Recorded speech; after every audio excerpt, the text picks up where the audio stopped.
Consistent din naman ang aming disinfect dahil may mga bata, mahirap na.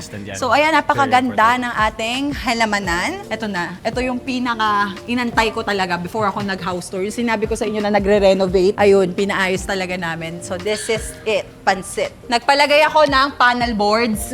Talagang ito yung nagtagal ng bongga, the panel boards. Papakita ko sa inyo yung before nung area na to. At ito na yung after. And hindi pa dyan natatapos. Ito, di ba? Alam mong may anak eh. Kapag may anak, may mga laruan yan kung saan-saan. May makikita kang laruan kung saan-saan. May playpen talaga eh. May play area para habang nag-chill ang mga parents, tita, ate, kuya. Diba? Ayan na!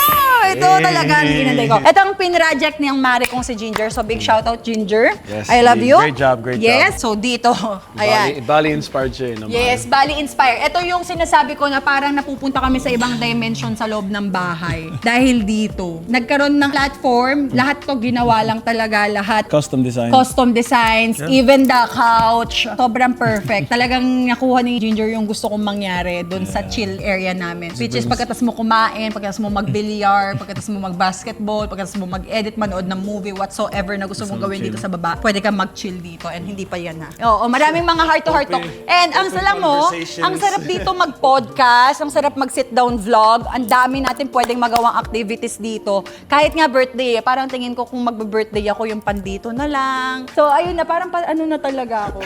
Nag-enjoy naman ako, na naging Growth. busy ako. So, Growth and maturity. Nanggigigil dyan na ang tagal ko maglabas ng vlog. Ang dami ko kasi talagang inaasikaso. Kala nyo lang wala. Pero works, sa bahay, mga bata, kung ano-ano pa. So kaya hindi ako makapag-focus. But at least ngayon tapos